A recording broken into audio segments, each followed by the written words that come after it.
नमस्कार दोस्तों, हम पढ़ रहे हैं उपसह संयोजन यौगिक, जिसमें अभी तक हमने पढ़ा बैलेंस बॉन्ड थ्योरी या संयुक्ता बंध सिद्धांत।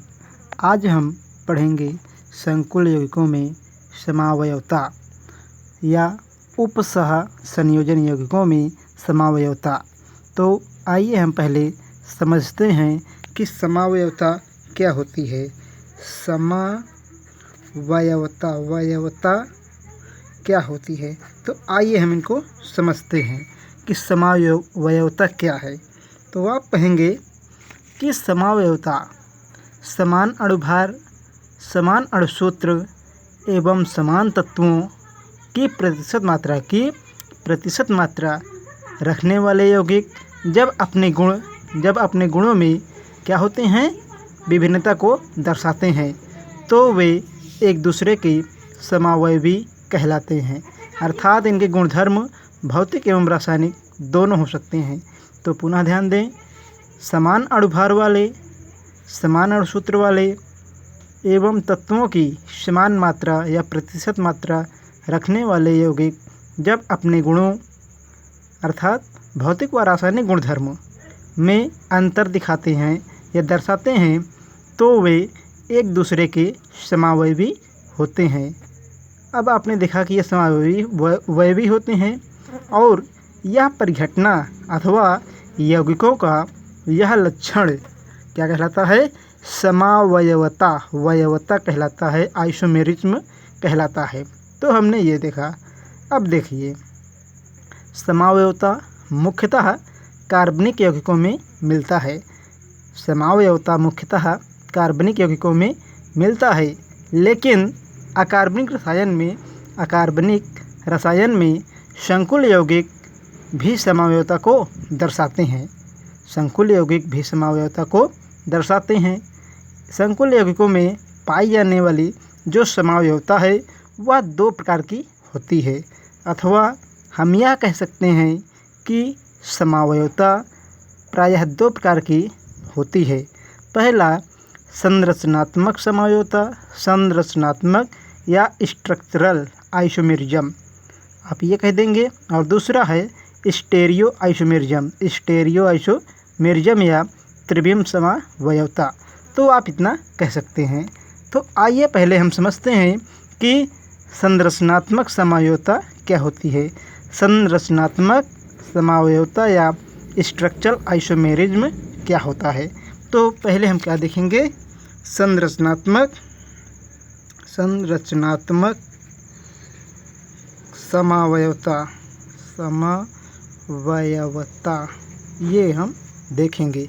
देखिए, संरचनात्मक समावयवता वह समावयवता होती है अथवा इस प्रकार की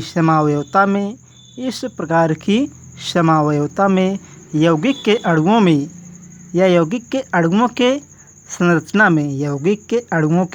संरचना में अंतर होने के कारण यह समावयवता उत्पन्न होती है। यह समावयवता यौगिक के अणुओं में या उनकी अणुओं के संरचना में अंतर होने के कारण यह समावयवता उत्पन्न होती है। यह समावयवता क्या है, अब इसे हम समझते हैं। तो देखिए, इसके लिए हम उदाहरण लेंगे। हमारे पास है CO, उसके बाद हमारे पास है क्या, NH3 4 टाइम्स, मतलब NH3 4 बार, और उसके बाद है Cl2। अब यहाँ पे कर देंगे आप क्या कर देंगे, यहाँ पर आप NO2, क्या कर देंगे, NO2। तो ये क्या है, आपका एक यौगिक है। और इसी प्रकार एक यौगिक हमारे पास है। देखिए क्या है, हमारे पास है CO, उसके बाद NH3 NH3 4 टाइम्स Cl2 है। और उसके बाद क्या है, यहाँ पर मिल जाएगा आपको Cl2 के बाद NO2 मिल जाएगा। क्या मिलेगा यहाँ पर, NO2, और उसके बाद मिलेगा Cl। तो ये आपको मिलेगा। तो ये क्या है, यह भी आपको समावयवता दर्शा रहा है। और इसका जो सामान्य सूत्र है वह है आपका CO NH3 4 times Cl2 NO2। मतलब कहने का ये है कि इस वाले यौगिक के 2 समावयवी होते हैं। इस वाले यौगिक के 2 समावयवी, पहला ये है और दूसरा समावयवी ये है। तो आपने इसको देखा, तो इसे हम क्या कहते हैं? समावयवता कहते हैं। और इस प्रकार की समावयवता को संरचनात्मक समावयवता कहते हैं। तो हमने इसको देखा। देखिए, संरचना में अंतर होने के कारण, संरचना में अंतर होने के कारण इसे हम क्या कहते हैं? संरचनात्मक समावयवता कहते हैं। जैसे प्रथम संकुल में ऋणायन NO2 और द्वितीय संकुल में, देखिए यहाँ पर NO2 और द्वितीय संकुल में ऋणायन क्या है? Cl। इसके अव्यवस्था या विभिन्नता या इसके स्थानांतरण से जो उत्पन्न हुआ है, जो दशा उत्पन्न हुई है, उसे ही हम क्या कहते हैं? उसे ही हम संरचनात्मक समावयवता कहते हैं। तो हमने ये देखा। आइए अब हम देखते हैं कि संरचनात्मक समावयवता कितने प्रकार की होती है। तो पहला हमारे पास है क्या है? पहला हमारे पास है हाइड्रेट समावयवता। पहला है हाइड्रेट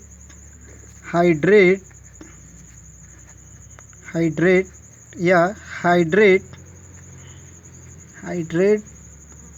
हाइड्रेट्स भी कहते हैं समावयवता। तो आप कहेंगे यह समावयवता उस प्रकार की अथवा वह समावयवता होती है जिसमें उपसहस्रनुजन क्षेत्र के भीतर या बाहर जल के अणुओं की स्थिति होती है, या स्थिति होने पर यह समावयवता उत्पन्न होती है। सरल भाषा में आप यह कह सकते हैं कि हाइड्रेट समावयवता में जल के अणु संकुल क्षेत्र के अंदर या बाहर हो जाते हैं, जिसके कारण हाइड्रेट समावयवता उत्पन्न होती है। इसका उदाहरण हम देखते हैं। यहाँ पर देखते हैं उदाहरण, जैसे क्रोमियम मतलब Cr कर देंगे यहाँ पर H2O6 टाइम 6 बार, उसके बाद हो जाएगा आपका Cl3। इसका दूसरा जो समावयवी है वह है Cr मतलब क्रोमियम, फिर H2O5, H2O कितनी बार? 5 बार, और उसके बाद आएगा आपका Cl, और यहाँ पर फिर आपका आएगा Cl2 और H2O, क्या आएगा? H2O। तो ये है आपका। इसके एक और समावयवी ज्ञात हैं, जैसे Cr मतलब क्रोमियम, H2O4 टाइम, H2O कितनी बार? 4 बार। उसके बाद कर देंगे आप क्या यहाँ पर? Cl2। ये आपका कोऑर्डिनेशन स्फीयर मतलब संकुल क्षेत्र बन गया। ये और ये संकुल क्षेत्र कहलाते हैं, हमने पढ़ा हुआ है। फिर कर देंगे आप Cl, और उसके बाद कर देंगे आप H2O। देखिए H कितनी बार होने चाहिए? 2 बार होने चाहिए। तो आप ऐसे भी कह सकते हैं H2O, अथवा कर सकते हैं आप 2H2O, ये कर सकते हैं आप। तो हमने इसको देखा। तो अब हम पढ़ेंगे दूसरी समावयवता जो हमारे पास है, क्या? आयनन समावयवता। क्या है? आयनन समावयवता। तो आप कहेंगे आयनन समावयवता क्या है? तो आप कहेंगे वह समावयवता जिसमें प्राथमिक संयोजकता से जुड़े आयनों का संकुल क्षेत्र में उपस्थित जो आयन होते हैं वो कहाँ होते हैं? संकुल क्षेत्र में होते हैं। तो वही बात कही जा रही है कि आयनों का संकुल क्षेत्र में उपस्थित होने के कारण ऋणायनों का आदान प्रदान कर देते हैं, और इसके द्वारा जो समावयवता उत्पन्न होती है उसे क्या कहते हैं? उसे ही आयनन समावयवता कहते हैं। जैसे CO, उसके बाद है यहाँ पर आपका NH3 NH3 मतलब 5 बार। उसके बाद कर देंगे ब्रोमीन क्या है? यहाँ पे ऋणात्मक यौगिक है। अब यहाँ पे क्या है? इसके संकुल क्षेत्र के बाहर क्या है? SO4 है, और संकुल क्षेत्र के अंदर क्या है? ब्रोमीन है। इन सब का आदान प्रदान हो जाएगा। जैसे CO। उसके बाद होगा NH3 5 टाइम्स, NH3 5 बार। और उसके बाद आप ध्यान दीजिए क्या होगा, यहाँ पर SO4 बाहर है, यहाँ पर हम SO4 अंदर कर देंगे। उसके बाद क्या है हमारे पास, ब्रोमीन, तो ये हमने कर दिया। ये हमको क्या मिल गया, यह मिल गया आयनन समावयवता का उदाहरण। तो अभी तक हमने क्या देखा, पुनः हम समझते हैं। हमने देखा 2 प्रकार की समावयवता।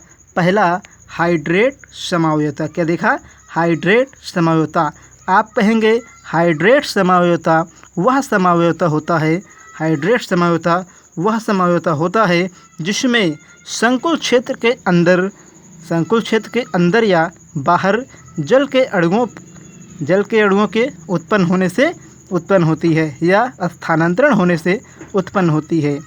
पुनः ध्यान दें, आप कहेंगे दूसरी समावयवता हमारे पास थी जो हमने पढ़ा, आयनन समावयवता।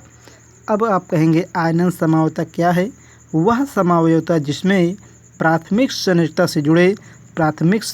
से जुड़े आयनों का संकुल क्षेत्र में उपस्थित ऋणायनों के कारण या ऋणायनों का आदान प्रदान करके क्या करते हैं, यह समावयवता को हम बनाते हैं या उत्पन्न करते हैं। इसे ही हम क्या कहते हैं, आयनन समावयवता कहते हैं। तो तीसरी जो हमारी समावयवता है, हमारे पास तीसरी जो समावयवता है वह है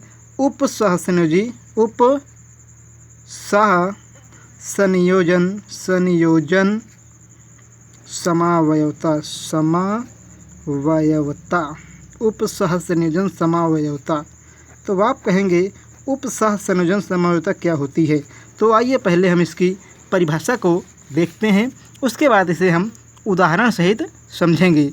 देखिए, उपसहसंयोजन समावयवता वह समावयवता होती है जिसमें धनायन एवं ऋणायन दोनों संकुल पाए जाते हैं। पुनः ध्यान दें, उपसहसंयोजन समावयवता वह समावयवता होती है जिसमें धनायन एवं ऋणायन दोनों संकुल पाए जाते हैं तथा दोनों के उपस्थित केंद्रीय धातु परमाणु जो होते हैं या धातु आयन होते हैं और उनके लिगेंडों का स्थानांतरण कर देते हैं या विनिमय कर देते हैं। तो इसे ही अथवा इसके द्वारा उत्पन्न समावयवता को क्या कहते हैं, उपसहसंयोजी समावयवता कहते हैं। जैसे यहाँ पर हम देखते हैं CO NH3 6 टाइम्स। उसके बाद फिर आपका आएगा यहाँ पर Cr मतलब क्रोमियम, और यहाँ पे है C2O4। अब यहाँ पे कितनी बार, 3 टाइम्स कर देंगे आप। अब इसका जो समावयवी मिलेगा वो होगा आपका, इसमें क्या कर रहे हैं इसमें हम मुख्यतः केंद्रीय धातु परमाणु का स्थानांतरण कर रहे हैं, क्योंकि यहाँ पे क्रोमियम है तो हमने यही स्थानांतरण किया। NH3 कितनी बार हमारे पास है, 6 बार है, हमने 6 बार कर दिया। उसके बाद देखिए यहाँ पे क्या है, यहाँ पे CO है, उसके बाद क्या है, यहाँ पे है हमारे पास C2O4, 3 बार हमने ये देखा। तो यही क्या है, यही उदाहरण किसका है, यही उदाहरण उपसहसंयोजी समावयवता का है, तो अगली जो समावयवता हमारे पास है, वह समावयवता है कौन सी, वह समावयवता है बहुलकीकरण समावयवता। तो अगली समावयवता जिसका हम अध्ययन करेंगे वह है बहुलकीकरण समावयवता। देखिए, बहुलकीकरण समावयवता। अब आप कहेंगे यह समावयवता क्या है और कैसे होती है। तो आप कहेंगे बहुलकीकरण समावयवता वह समावयवता होती है, बहुलकीकरण समावयवता वह समावयवता होती है जिसमें समान सूत्र के यौगिक का द्विगुणन या गुणित कर देते हैं, क्या कर देते हैं, गुणित कर देते हैं। और इस प्रकार उत्पन्न समावयवता को क्या कहते हैं, बहुलकीकरण समावयवता कहते हैं। जैसे यहाँ पर हम देखते हैं कि हमारे पास उदाहरण है उसके बाद NH2 NH3 है, ये 2 बार है, सॉरी। उसके बाद हो जाएगा आपको यहाँ पे Cl2। अब देखिए इसको यदि हम बहुलकीकरण समावयवता में बदलेंगे तो क्या होगा, तो आप कहेंगे हो जाएगा आपका Pt। उसके बाद NH3 कितनी बार, 2 बार यहाँ पे था, तो इस बार क्या करेंगे, इसका दुगुना कर देंगे, मतलब गुणित कर देंगे, तो ये कितनी बार हो जाएगा, 4 बार हो जाएगा आपका। अब आपने देखा ये पहला पद पूर्ण हुआ, प्लस भी बचा हुआ है यहाँ पे, मतलब आगे है Pt हमारे पास 1 बार था, हमने इसे 2 बार किया, और Cl कितनी बार है यहाँ पर, Cl हमारे पास 4 बार हो जाएगा। क्यों, क्योंकि देखिए यहाँ पे 2 बार है और यहाँ पे NH3 2 बार था, हमने 4 बार किया है। तो जितने भी यौगिक यहाँ पर हैं, पुनः ध्यान दें, जितने भी यौगिक यहाँ पर हैं इन सब को हम दुगुना कर देंगे या गुणित कर देंगे। तो Pt हमारे पास 1 बार था, हमने 2 Pt कर दिया। उसके बाद देखिए NH3 2 बार था, हमने 4 बार कर दिया। उसके बाद आप देखिए यहाँ पर Cl कितनी बार है, 2 बार है, हमने 4 बार कर दिया। तो इस प्रकार की समावयवता को ही हम क्या कहते हैं, बहुलकीकरण समावयवता कहते हैं। अगली जो समावयवता हमारे पास है वह है कौन समावयवता, लवण समावयवता अथवा लिंकेज समावयवता। लवण समावयवता अथवा लिंकेज समावयवता ये है। अब प्रश्न उठता है कि लवण समावयवता अथवा लिंकेज समावयवता क्या होता है। आप कहेंगे जब एक ही लिगेंड केंद्रीय धातु आयन से अलग अलग प्रकार से जुड़े हों। पुनः ध्यान दें, जब एक ही लिगेंड केंद्रीय धातु आयन से अलग अलग प्रकार से या अलग अलग तरीके से जुड़े हों तो इस प्रकार उत्पन्न समावयवता को हम क्या कहते हैं, लवण समावयवता अथवा लिंकेज समावयवता। तो हमने लवण समावयवता या लिंकेज समावयवता की परिभाषा को पढ़ा। तो आइए अब हम इसे उदाहरण सहित या उदाहरण द्वारा समझते हैं। यहाँ पर हमारे पास है CO, क्या है यहाँ पर CO, और उसके बाद NH3 कितनी बार है, 5 बार है। NH3 हमारे पास कितनी बार है, 5 बार है। उसके बाद आप कर देंगे NO2, इससे मतलब ये एक यौगिक है, इसकी संरचना इस प्रकार होती है। अब देखिए यहाँ पे क्या है, क्लोरीन बाहर लगा हुआ है। CO NH3 5 बार है, NO2 है और Cl2 है। अब देखिए हम क्या करेंगे, तो इसका हम समावयवता या समावयवी यौगिक प्राप्त करेंगे। जैसे इसका समावयवी यौगिक क्या होगा, देखिए यहाँ पर हो जाएगा आपका CO, फिर उसके बाद NH3 5, NH3 5 मतलब 5 बार। उसके बाद हो जाएगा आपका ONO, ये हो जाएगा आपका, और कर देंगे आप Cl2, क्या कर देंगे, Cl2। तो आप पुनः ध्यान दें इसको, ये आपको स्पष्ट रूप से नहीं दिखाई दे रहा है। यहाँ पे है CO, यहाँ पे है NH3 5, ONO, और यहाँ पे क्या है Cl2, ये आपको मिला। तो हमने इसको देखा। जो अगली समावयवता है वह है आपकी लिगेंड समावयवता। क्या है, लिगेंड समावयवता। यहाँ पर देखिए आप लिगेंड समावयवता, तो देखिए लिगेंड समावयवता क्या होती है,